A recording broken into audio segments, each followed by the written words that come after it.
kabar kalian? Semoga ada sukacita yang baru, semangat yang baru di pagi hari ini.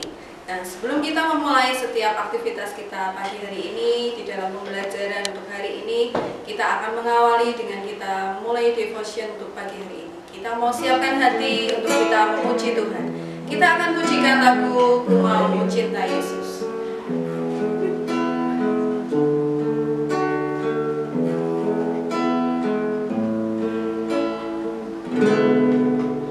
Ku mau cinta Yesus selamanya. Ku mau cinta Yesus selamanya.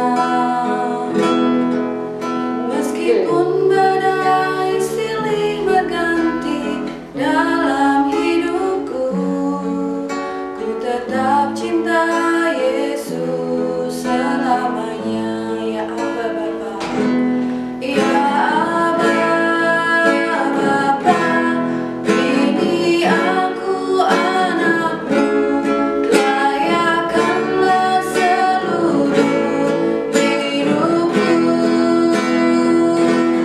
Ya Aba Bapa, ini aku anakmu, pakailah sesuai dengan rencanamu. Kita ulang lagu ini sekali lagi. Ku mau cinta Yesus selamanya. Ku mau cinta Yesus selamanya. Meskipun badai silih berganti dalam hidupku, ku tetap cinta Yesus selamanya. Ya Aba Bapa, ini aku anakmu, layakkanlah seluruh hidupku. Ya Aba Bapa, ini aku anakmu, pakailah sesuai dengan rencanamu. Ya Aba Bapa, ya Aba Bapa, ini aku anakmu, layakkanlah seluruh hidupku. Ya Aba Bapa, ini aku anakmu, pakailah sesuai dengan rencanamu. Pakailah sesuai dengan rencanamu. Kita mau siapkan hati, kita tutup mata, kita lipat tangan untuk kita berdoa. Terima kasih Tuhan, kami bersyukur buat pagi hari ini. Tuhan memberkati setiap kami dengan kesegaran yang baru. Tuhan berikan kami hari yang baru Tuhan. Terima kasih Tuhan, berkati anak-anak-Mu Tuhan dimanapun mereka berada. Penyertaan-Mu sempurna turun atas setiap mereka Tuhan. Saat ini Tuhan, kami mau siapkan hati dan pikiran kami untuk kami boleh dengar firman-Mu. Biarlah firman yang kami dengar boleh tertanam di dalam hati kami, dan kami juga boleh menjadi pelaku-pelaku firman-Mu Tuhan. Terima kasih Tuhan, hanya di dalam nama Tuhan Yesus kami sudah berdoa dan mengucap syukur. Amin.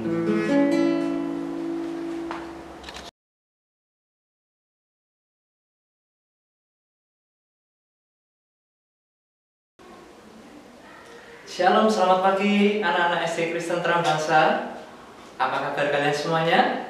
Dahsyat, luar biasa, yes, yes, yes. Gitu ya. Sekali lagi, apa kabarnya anak-anak SD Kristen Terang Bangsa?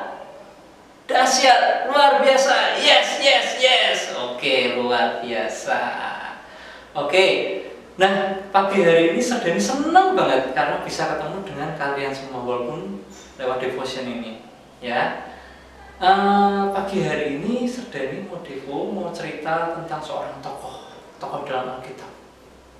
Siapa ya? Tapi kalau semisal Serdani cerita biasa mungkin bosen ya. Lebih baik Kita lihat video satu ini aja.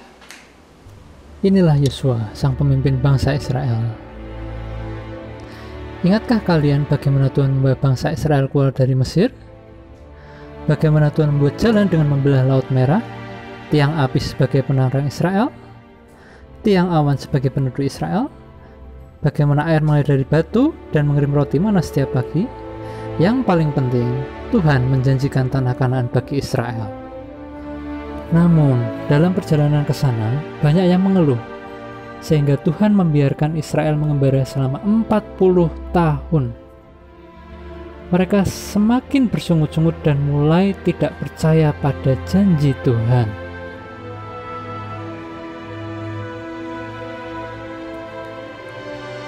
Namun Musa tetap percaya pada Tuhan. Suatu hari Musa mengirim 12 orang ke Kanaan. Dan salah satunya adalah Yosua. Yosua dan pengintai lainnya mulai mengintai Kanaan. Di sana tanahnya subur, banyak tumbuhan berbuah, air jernih mengalir seperti di surga. Tapi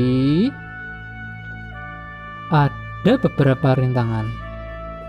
Ternyata orang-orang di sana tubuhnya besar. Mereka tinggal di kota besar yang bernama Jericho dan dikelilingi oleh tembok yang sangat besar. Lalu 10 pengintai kembali ke Musa dengan ketakutan. Mereka berkata bahwa kita seperti belalang dibandingkan mereka. Ketika orang-orang Israel mendengarnya, mereka ketakutan. Tapi Yosua tahu bahwa tidak ada masalah yang besar bagi Tuhan. Yosua dan Kaleb berkata, jika Tuhan mengizinkan tanah Kanaan jadi milik kita, Dia pasti akan memberikannya bagi kita. Namun, tetap saja ada beberapa orang Israel yang tidak percaya dengan kata-kata Yosua dan Tuhan. Maka orang-orang ini memilih tetap tinggal di padang gurun dan tidak bisa menikmati perjanjian yang sebenarnya Tuhan berikan buat mereka.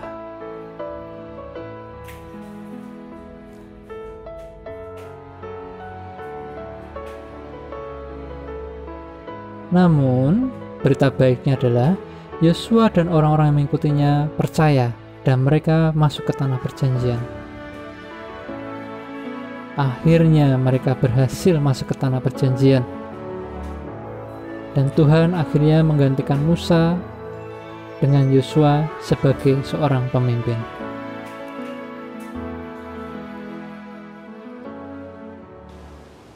Nah, gimana tadi tentang videonya? Bagus gak? Kira-kira kan bisa tebak gak tadi tokohnya namanya siapa? Iya, betul. Yosua. Nah, Yosua ini adalah termasuk seorang pemimpin bangsa Israel. Pemimpin setelah Nabi Musa. Nah, Sardani pernah, nggak cuma mendengar, tapi Sardani pernah sering kali membaca di Alkitab juga bahwa Yosua ini ternyata sebelum jauh jadi pemimpin, dia itu adalah seorang hambanya Musa. Nah, hambanya Musa. Jadi kemanapun si Musa ini pergi, Yosua selalu mengiringinya. Suatu kali ketika Musa sedang berada di kemah suci, atau zaman sekarang gereja gitu ya. Nah, Musa ini rindu ketemu dengan Tuhan. Yosua ini di mana? Setia mendampingi Musa di samping kemah suci, teman-teman. Dan karena sudah sering kali si Yosua ini melihat Musa masuk ke kemah suci, ketemu dengan Tuhan, ketemu dengan Allah. Di situ Yosua belajar dari Musa tentang namanya membangun hubungan pribadi dengan Tuhan. Apakah cukup sampai di situ? Nah, ternyata pernah suatu kali Musa menyuruh Yosua yang belum punya pengalaman perang untuk berperang, bayangkan, dan berperang melawan Amalek waktu itu. Harusnya kalau jadi Yosua takut nih, jangan aku Musa. Tapi apa yang dilakukan Yosua? Belajar taat sama pemimpinnya saat itu, yaitu Musa. Dan Yosua juga belajar percaya pada Tuhan, bahwa Tuhan yang akan memampukan dia bisa berperang. Kalian bisa tahu hasilnya bagaimana?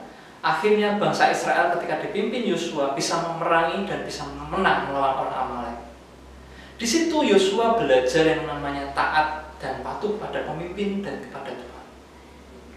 Apakah cukup sampai di situ? Enggak, masih ada satu lagi. Suatu kali Musa menyuruh 12 pengintai untuk mengintai negeri perjanjian yang akan diberikan Tuhan buat bangsa Israel. Yaitu bangsa apa? Negeri Kanaan. Nah, salah satu pengintainya adalah Yosua. Ketika mereka sampai di sana, kayak tadi di video ya ada ya. Ketika mereka sampai di sana, wah tempatnya bagus. Cuman orang-orangnya medeni kalau orang Jawa bilang ya, menakutkan karena orang-orangnya besar-besar gitu ya. Singkat cerita, semua pengintai datang ke Musa dan memberitakan kabar yang negatif. Orang-orangnya besar, orang-orangnya jahat, mengerikan dan lain sebagainya. Tapi Yosua punya respon yang bagus. Nah, apa responnya? Apakah sama-sama mengeluh seperti teman-teman yang lain? Tidak. Dia justru bilang bahwa kalau Tuhan sudah menjanjikan tanah Kanaan ini buat kita, maka halangan apapun akan kita lewati dan kita bisa melalui dengan baik. Dan benar, ketika Yosua dan Kaleb dan juga beberapa orang mengikuti dia mau masuk ke negeri Kanaan dan mau memerangi di sana, singkat cerita bagaimana? Bisa berhasil. Nah, dari sini Yosua bisa belajar punya respon yang benar terhadap siapapun, terhadap sekelilingnya. Nah, pada akhirnya ketika Musa telah menjadi tua, tongkat kepemimpinan itu jatuh ke tangan Yosua. Dan Serdani percaya ketika Yosua terima tongkat kepemimpinan itu dari Musa, Yosua sudah siap hatinya. Ini aku sudah siap jadi pemimpin. Kenapa? Karena dia belajar dari pemimpin sebelumnya, yaitu siapa? Musa. Dia rela belajar. Dan pada akhirnya ketika Yosua jadi seorang pemimpin, dia sendiri yang dipimpin oleh Tuhan. Seperti yang di kitab Yosua pasal 1 ayat 8 dikatakan. Yuk kita buka bersama-sama kitab kita. Kitab Yosua pasal 1 ayat 8. Sudah ketemu anak-anak? Oke, sedang dibacakan. Kalau kalian mau baca bersama-sama sendiri silakan. 3, 4.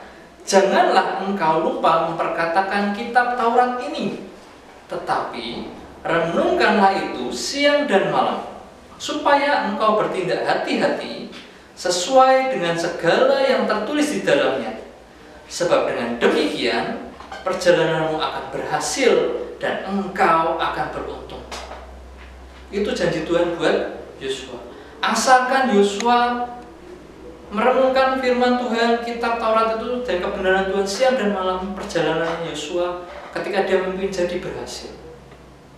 Nah, anak-anak, sama halnya. Mungkin saat ini kalian belum jadi seorang pemimpin, tapi percayalah, kelak kalian akan jadi seorang pemimpin. Mungkin saat ini kamu hanya seorang murid yang dipimpin oleh gurumu, tapi ketika kamu mau belajar untuk dipimpin oleh gurumu, belajar ketaatan sama gurumu, belajar disiplin pada gurumu, kelak ketika kamu jadi seorang pemimpin, kamu siap. Karena dari awal kamu sudah belajar yang namanya disiplin dari gurumu, belajar yang namanya taat untuk mengerjakan tugas dari guru. Dan itu yang namanya pemimpin yang mau terus belajar. Dan saya percaya ketika kamu kerjakan ini dengan baik, maka Tuhan akan berkata, kamu akan kuangkat jadi seorang pemimpin karena kamu sudah siap. Bisa tidak kalian seperti itu? Kalau bisa, ayo percaya, kamu bisa mengerjakannya. Bagi yang semua yang mau percaya bahwa kamu kelak akan jadi seorang pemimpin dan mau dididik, yuk bersama-sama kita tutup dalam doa bersama-sama.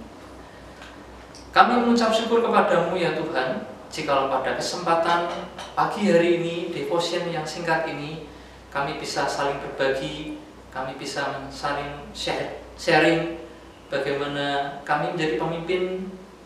Bukan berarti kami harus dihormati, kami cari muka, bukan Tuhan, tapi bagaimana ketika kami menjadi pemimpin terus belajar untuk menjadi lebih baik dari sebelumnya. Terima kasih Engkau lihat kesungguhan hati anak-anakmu di tempat ini yang mau belajar, dan kelak Tuhan akan angkat dia ketika waktunya tiba. Tuhan akan angkat anak-anakmu ini jadi seorang pemimpin-pemimpin yang besar, bahkan buat bangsa ini. Pemimpin yang punya kerendahan hati, yang rela mau belajar, dan kelak jadi berkat buat banyak orang di sekitarnya, bahkan buat generasinya Tuhan. Terima kasih Tuhan, kami serahkan devotion pagi ini, dan kami serahkan pelajaran kami sepanjang hari ini. Biar Tuhan berkati, Tuhan karuniakan hikmat kepandaian buat setiap anak-anak-Mu di tempat ini. Terima kasih Tuhan, di dalam nama Tuhan Yesus kami berdoa dan mengucap syukur. Amin. Terima kasih anak-anak, Tuhan Yesus memberkati.